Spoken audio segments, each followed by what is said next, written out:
Bien, bonjour à tous. Merci de venir sur le stand du CEREMA aujourd'hui. Nous allons vous parler de la crise à la résilience et voir de quelle manière le CEREMA peut accompagner les collectivités pour apprendre des catastrophes naturelles et organiser la reconstruction suite aux événements climatiques. Je vais commencer par me présenter. Donc, je suis Julien Leroy, le directeur de l'agence du CEREMA des Hauts-de-France. Je suis basé à Saint-Quentin et je vais vous présenter, mon collègue va se présenter à vous. Bonjour, Arnaud Ganaille, donc je ne sais pas si vous m'entendez bien, je suis directeur de la résilience des territoires, mais avant d'être directeur de la résilience des territoires, j'étais dans l'assainissement, le traitement de l'eau, la pollution, les risques techno, les risques naturels, et maintenant j'ai plutôt misé sur l'approche systémique des territoires, c'est-à-dire essayer d'avancer pour faire de meilleurs territoires résilients. Voilà, c'est un petit peu l'idée de l'intervention. Quelques mots sur le CEREMA. Le CEREMA, c'est donc un établissement public qui est au sein des ministères de la transition écologique et des collectivités territoriales, qui a pour objectif d'accompagner les territoires, d'accompagner les collectivités territoriales pour mettre en œuvre et décliner toutes les politiques publiques, apporter de l'expertise, de l'assistance à maîtrise d'ouvrage, dans les thématiques des bâtiments, de la nature en ville, des risques et de la mobilité. Aujourd'hui, nous allons aborder une thématique un peu plus spécifique, peut-être même plus prégnante au sein du territoire et surtout dans les Hauts-de-France, et nous allons vous l'exposer. En fait, on constate qu'effectivement le changement climatique multiplie, accentue et augmente l'impact des aléas naturels au regard des inondations, des incendies, des mouvements de terrain, etc., sur un territoire qui devient de plus en plus vulnérable et qui conduit du coup à l'émergence de nouveaux risques. Rupture d'approvisionnement alimentaire, raréfaction des ressources, pénurie énergétique. L'expérience montre qu'en outre, ce sont les personnes les plus vulnérables qui sont les plus impactées, ce qui renforce leur précarité, effectivement. Le traitement de ces nouvelles crises nécessite des actions systémiques, mobilisant l'ensemble des ressources nécessaires au fonctionnement durable d'un territoire.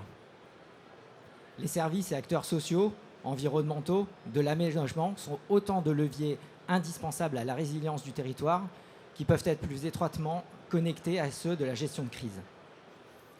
Mieux combiner la gestion de crise à la résilience territoriale, c'est un enjeu dans de nombreux territoires.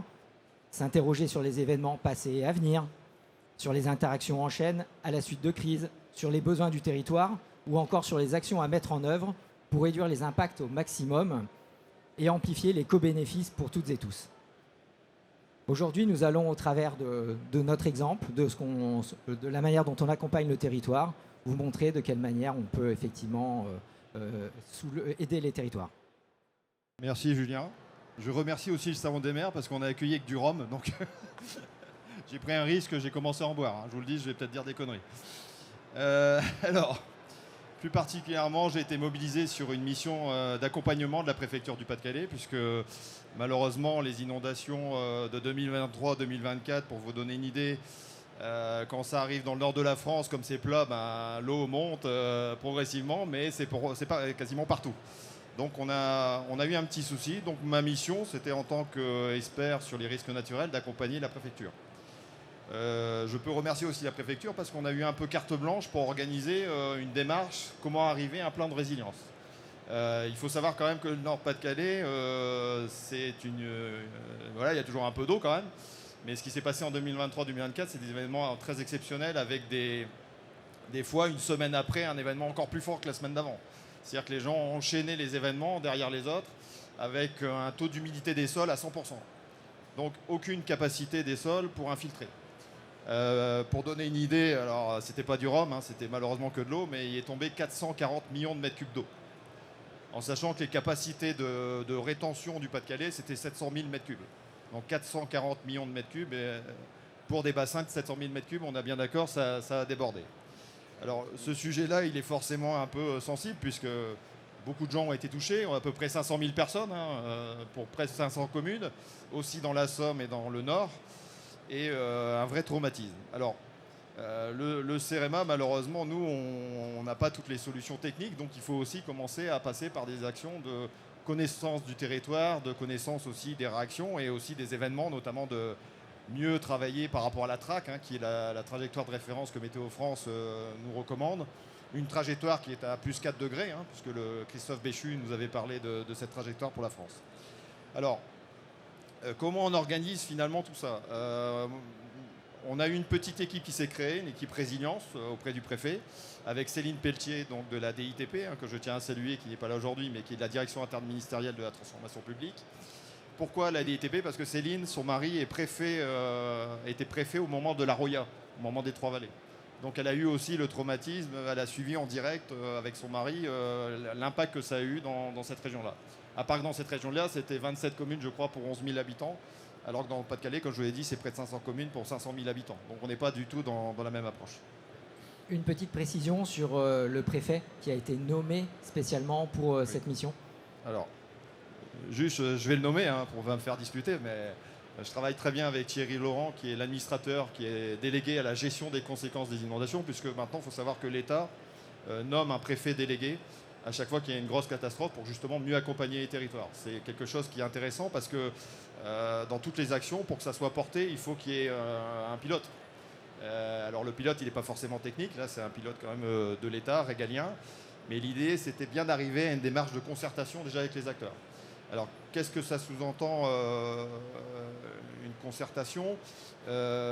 C'est de réunir les gens. Pour réunir les gens, moi j'ai toujours appris, en tout cas dans le risque technologique, on va d'abord chez les communes, on est invité par les maires. Donc il faut respecter les élus et donc c'est les premiers qu'on doit rencontrer. Enfin moi c'est ma logique, après chacun la sienne. Je dirais que l'expert c'est en deuxième niveau, d'abord les élus. On a fait 3 ateliers puisque 3 bassins versants interceptés. Pour ceux qui connaissent, il y a le delta de la A, il y a la Lys Isère et on a aussi du côté de Montreuil des spécificités.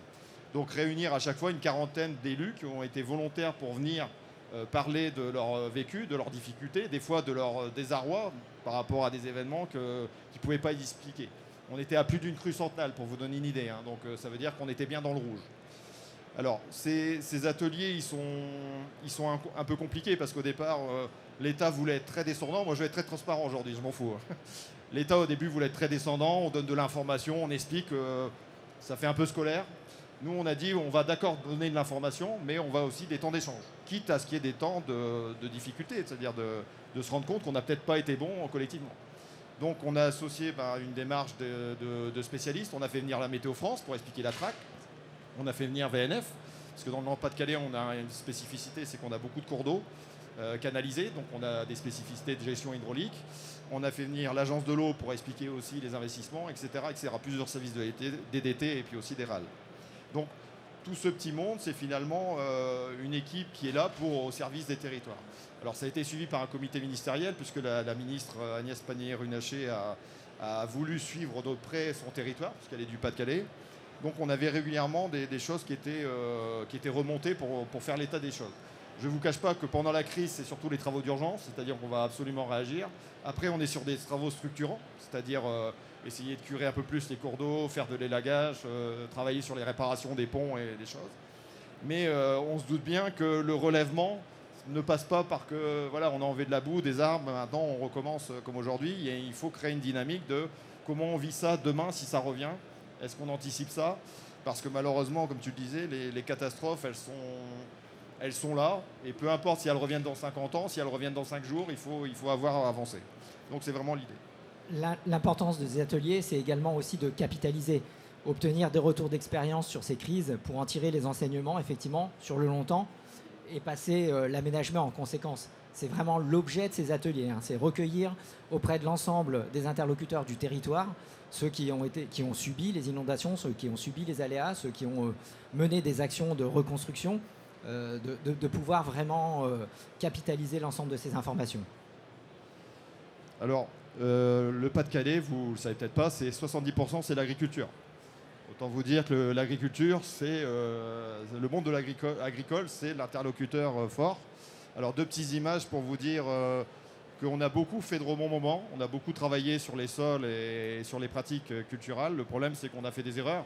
Et la nature nous le rappelle, quand vous avez un sillon qui se crée comme ça, c'est-à-dire qu'historiquement, il y avait peut-être un fossé, il y avait peut-être un ancien lit mineur d'un cours d'eau.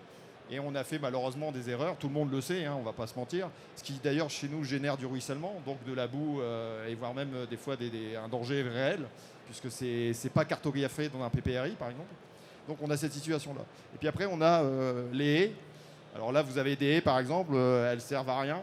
Donc il y a aussi une méconnaissance de comment on plante les haies, puisque si on les plante le long d'une route qui est déjà une forme de petite digue, il n'y a pas d'intérêt. Il faut les planter à des endroits stratégiques pour contenir les terres, pour qu'elles permettent aussi de ne pas être un danger pour les habitations.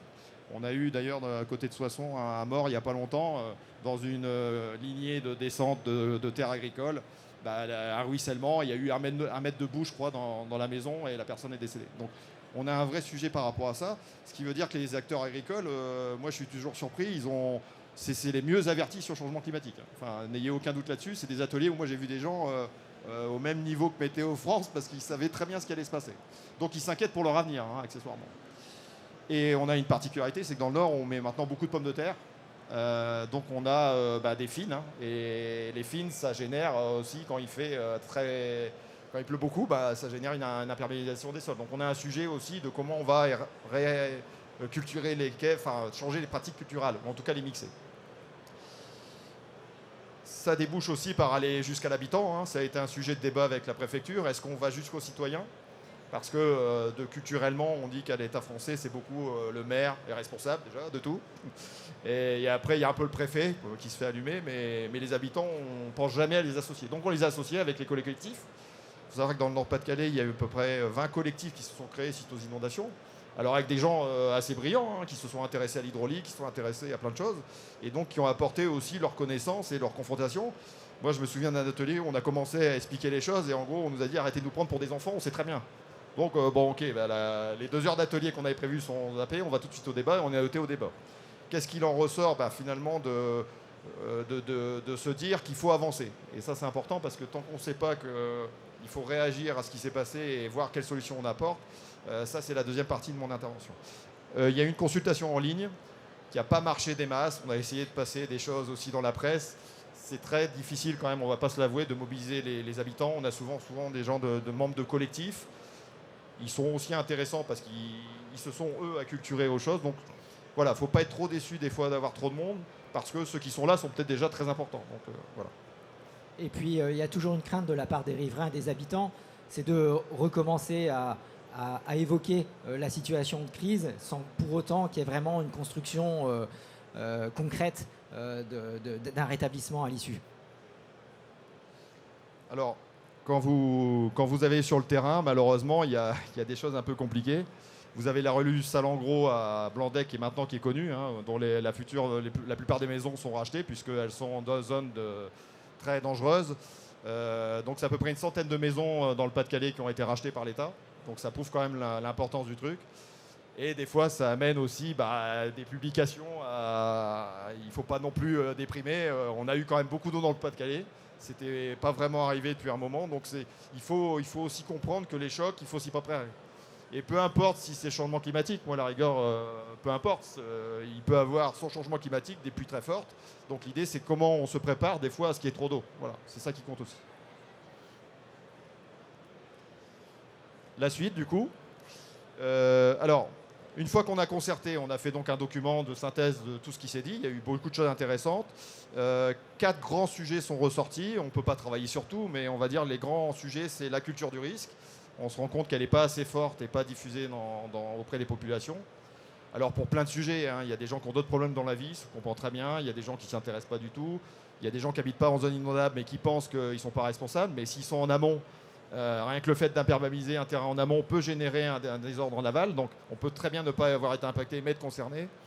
On a l'aménagement durable du territoire et tout ce qu'on appelle l'urbanisme résilient. Demain, si l'eau passe, parce qu'elle passera, hein, malheureusement, comment on protège les bâtiments ? Comment on est moins vulnérable. Donc il y a un ensemble de techniques. Alors bien sûr, les bâtards d'eau, c'est le truc à la mode, mais avant d'arriver aux bâtards d'eau, il faut quand même essayer de faire des efforts avant sur la désimperméabilisation, sur les solutions fondées sur la nature. Donc il y a quand même une dynamique qui doit être collective et influente. Après, on a le développement économique et après, on a bien sûr l'agriculture. Et sur la connaissance du territoire, tu évoquais la notion de bâtard d'eau. C'est effectivement pas toujours la solution. Si vous avez des phénomènes d'inondation qui viennent par remontée de nappe, vous pouvez mettre la quantité de bâtard d'eau que vous voulez, vous ne résolverez pas la situation. Donc il y a vraiment une grosse connaissance du territoire et des situations géologiques, topographiques à bien maîtriser, à bien connaître. Alors, pour vous donner une idée, les groupes de travail, qui on associe les syndicats mixtes qui sont quand même qui connaissent bien leur bassin versant. On associe les élus, on associe les EPIC, les EPCI, on associe aussi les experts. Donc on a un ensemble de personnes qui viennent faire quoi? C'est ce que je vais vous dire. Ils viennent trouver des solutions. Et pour trouver des solutions, il faut savoir qu'est-ce qu'on fait déjà comme action. Donc on a fait un recensement des actions dans le Nord-Pas-de-Calais. Qu'est-ce qu'on fait par exemple sur la nature en ville? Qu'est-ce qu'on fait sur les DICRIM? Qu'est-ce qu'on fait sur les PCS, les PICS? Qu'est-ce qu'on fait sur les fascines? Comment on les plante? Est-ce qu'on les plante de manière coordonnée? Est-ce qu'on travaille nos réflexions sur les activités économiques qui ont été inondées? Les agriculteurs, est-ce qu'on a pensé à replacer le bétail qui va être inondé aussi? Parce qu'il n'y a pas que les machines, il n'y a pas que les humains. Il faut penser aux bêtes. Donc on a beaucoup de sujets sur ce truc-là. Alors, la finalité de toutes ces réflexions, c'est quoi? C'est d'arriver à un plan global de résilience.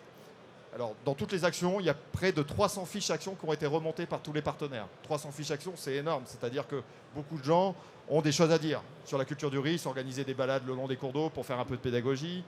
Peut-être pas travailler que sur les repères de crues, mais travailler aussi sur le visuel des choses qu'on pourrait mettre ensemble sur le terrain. Et on va réunir tout ça dans un plan de résilience qui se veut pas contraignant. On n'est pas là pour faire une réglementation supplémentaire. On est là pour donner des idées, voire même un retour d'expérience. Il y a des choses qui se font très bien dans un syndicat mixte et qui ne se font pas dans un autre et on ne sait pas pourquoi, alors qu'ils ont chacun leurs super actions. Donc il y a un besoin aussi de rassembler. À droit constant, donc on ne modifie pas la réglementation, ça c'est important parce que c'est trop lourd. On peut aussi associer un ensemble de partenaires et donc il y aura une signature de ce document. Alors il est co-rédigé par le CEREMA.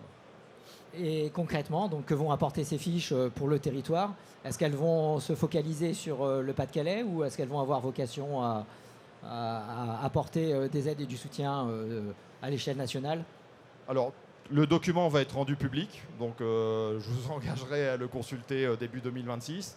On est bien dans l'idée d'un État qui ne veut plus faire tout seul, qui associe les acteurs du territoire pour avancer ensemble. Est-ce qu'il faut penser que des haies, par exemple? Dans quel sens? Comment? Ça, c'est une question qu'il faut répondre. Est-ce qu'il ne faut pas faire aussi des massifs, des micro-forêts? Comment on travaille les points noirs sur le territoire? Donc, je vais vous donner un exemple sur les inondations dans les zones industrielles. Un entrepreneur qui voulait s'installer se plaignait que la DDT voulait lui mettre 1 mètre de plus dans ses remblais parce que c'était plus cher, c'est plus contraignant. Mais quand il y a eu l'inondation, ça a été la seule société qui n'a pas été inondée parce qu'elle avait 1 mètre de plus que les autres. Donc finalement, la société a reconnu que le PPRI, par exemple, avait été finalement, il avait été la réalité de ce qui allait se passer. Donc je ne dis pas que l'État a toujours raison, mais il y a un moment donné, les modélisations hydrauliques, nous on en fait au CEREMA. Je peux vous assurer que quand on sait quand l'eau va être et où elle va être. Et ça, c'est difficile à expliquer quand on dit que c'est une crue centenale. C'est un terme qui ne veut rien dire d'ailleurs. Il y a une probabilité que ça va arriver à un endroit. Mais vous pouvez avoir du 57 nal, du 137 nal. Vous n'aurez jamais la carte exacte du PPRI, donc vous devez de fait vous préparer à un choc. C'est ça l'idée quand même du truc. Et l'idée, c'est également aussi d'en tirer les conséquences sur du long terme. C'est aussi pouvoir apporter pas uniquement des réponses sur du court terme, tels des travaux ou des actions de reconstruction rapide. C'est vraiment apporter toute une réflexion sur des mises en œuvre concrètes et intégrées dans les réflexions des élus. Alors, un petit sujet polémique, pour faire tout ça, il faut de l'argent. Il se trouve que il ne vous a pas échappé que la notion budgétaire est trop compliquée. Les actions qui vont être recommandées par le plan sont des actions, bien sûr, financées par les porteurs des actions. On ne s'interdit pas peut-être que dans le temps, il y ait peut-être des financements complémentaires, mais on n'est pas là pour révolutionner non plus. Il faut être modeste dans ce qu'on peut faire, dans ce qu'on sait faire, dans les bonnes expériences, essayer de les dupliquer. Et en lien avec le PNSCC 3, puisqu'on a aussi un plan national d'adaptation au changement climatique, on a aussi la COP régionale qui contribue avec Chantal Adjriou pour les Hauts-de-France. Et on a cette volonté de suivre ce plan dans les années qui suivent pour voir si les mesures ont été mises en place. Parce que c'est ça qui compte aussi. C'est bien beau de recenser les choses, mais qu'est-ce qui s'est mis en place? Ça sera l'objet du suivi. Le CEREMA intervient aussi à plusieurs échelles. Donc là, on avait une échelle un peu d'envergure sur l'ensemble du territoire de la région des Hauts-de-France suite aux événements du Pas-de-Calais. Mais il intervient également donc, au plus proche des collectivités, notamment dans l'accompagnement de leur plan intercommunal de sauvegarde, qui est vraiment la déclinaison la plus pratico-pratique de la gestion de crise et de la traduction sur un territoire de la manière dont on peut gérer exactement l'ensemble des crises. Pour ce faire, donc le CEREMA a développé une offre de service qu'on peut vous présenter succinctement. Oui, en fait, on s'est rendu compte, on ne va pas se mentir, que la gestion de crise, c'est un concept. Hein. Les PCS sont souvent des documents assez limités. Il y en a des très bons. Moi, j'en ai vu des très beaux. La ville de Soissons, par exemple, on a un très bien. Elle intègre même FR Alert, donc top. Le problème, c'est que la plupart du temps, les villes sont un peu démunies avec ce genre de documents. Donc, c'est pour ça que les PICS arrivent, hein, avec la loi Batras, pour donner un peu de coordination intercommunale.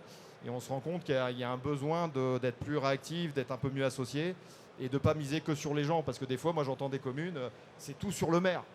Ah oui, mais le maire, il a déjà beaucoup de choses à apporter, donc il est vite débordé. Donc il faut organiser aussi à l'intercommunal, parce que du coup, il y a plus de moyens, il y a plus d'astreintes aussi, il y a plus de réactivité et il y a plus de mobilisation possible. Et fort des événements climatiques qui vous ont été exposés par mon collègue, sur le territoire plus spécifique du Pas-de-Calais, le CEREMA a signé une convention de partenariat avec le SDIS 62 qui permet d'avoir aussi une déclinaison de cette approche encore plus pragmatique, vraiment au plus proche des territoires, pour pouvoir décliner l'ensemble des fiches actions qui vont être nécessaires au bon déroulé de l'organisation la plus optimale possible dans lesquelles on invite les collectivités à se mettre en place. On a aussi un sujet culture du risque, parce que beaucoup de monde fait de la culture du risque. Nous, on a créé une formation pratico-pratique, c'est-à-dire en gros, il y a 4 aspects. Vous avez de l'argent et vous avez des moyens, ok, vous pouvez faire ça. Vous n'avez pas d'argent, vous n'avez pas de moyens, vous pouvez faire ça. En fait, on se rend compte que beaucoup d'actions sont des fois assez simples, mais permettent de toucher pas mal de monde. Par exemple, marcher le long d'un cours d'eau et s'arrêter devant un panneau qui me donne un peu de connaissance sur le cours d'eau, ça coûte pas très cher, mais ça peut permettre aux personnes de l'EHPAD de faire une sortie et puis voilà, de se balader. Les enfants, il y a toujours la possibilité, moi je suis très surpris d'aller voir les enfants, ils comprennent très bien les risques, ils ont beaucoup de questions. Et en plus, si vous venez avec un pompier, ce qu'on essaie de faire, tout de suite il y a l'image de l'uniforme, les enfants sont intéressés. Et c'est pas anodin de dire que va pas sauver ton copain qui est tombé dans le cours d'eau parce que tu vas te noyer aussi. Malheureusement, il faut lui expliquer, va chercher plutôt une branche ou une corde parce qu'il faut aussi expliquer des fois, il y a des mauvais réflexes. Donc il y a aussi cette idée de bien porter les actions et c'est ce qu'on fait dans la formation. On accompagne les élus, les techniciens pour construire des actions adaptées à ce qu'ils peuvent faire. Il ne faut pas partir sur des choses très ambitieuses. Des fois, il faut se raccrocher à des événements qui existent pour pouvoir porter une petite action complémentaire. Voilà. Effectivement, la culture du risque, c'est également la culture de la mémoire. On le voit au travers des repères de crues qu'on peut trouver notamment lors des événements de grandes inondations. Visuellement, c'est vraiment très marquant. Et l'important, c'est de pouvoir s'appuyer sur ces événements, ne pas les oublier. Et comme on l'a décliné tout au long de notre exposé, c'est surtout savoir comment on va vivre aujourd'hui avec. Parce que quoi qu'il arrive, il sera indéniablement de nouveau présent, peut-être même avec des pics d'intensité de plus en plus catastrophiques localement. Donc il est vraiment important de pouvoir mettre en place cette culture de la résilience, en fait, également au sein des populations, au sein des municipalités et au sein des territoires. Juste pour terminer l'anecdote, les repères de crues, perso, moi je ne les connaissais pas avant d'être dans le domaine. Donc je passais devant des maisons, je ne sais pas ce que c'est un repère de crue. Hein. Par contre, des choses visuelles comme les totems, comme font les Allemands, à un moment donné, c'est une espèce de pilier avec les différentes dates. C'est des choses qu'on voit plus facilement. La Rochelle, ils ont peint les arbres avec de la peinture bleue. C'est assez significatif, c'est visuel, ça donne une idée. Mais j'ai été en Égypte, au Caire, et ils font pareil. Donc, comme quoi, c'est des idées, des fois, qui permettent d'être dupliquées, assez simples, et qui font prendre conscience que l'eau a été là.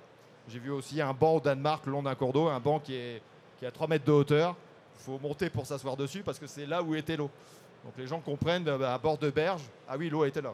Et juste la dernière fois où j'étais à Château, alors c'était, je crois, Château-Thierry, enfin je sais plus, non, Charleville-Mézières. J'étais sur un pont, hein, l'eau était à 5 mètres en dessous. J'avais un repère de crue qui était à 1,50 m au-dessus du pont. C'est-à-dire que l'eau, elle était à 6,50 m par rapport à là où j'étais.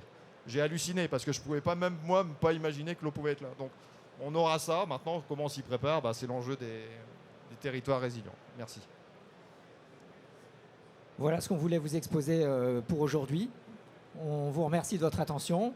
On vous rappelle que le CEREMA a un stand au pavillon 2. N'hésitez pas à venir nous voir, nous poser des questions et puis voir également les autres sujets sur lesquels le CEREMA peut également vous accompagner. Oui, j'ai dit pavillon 2, c'est pavillon 4. Excusez-moi.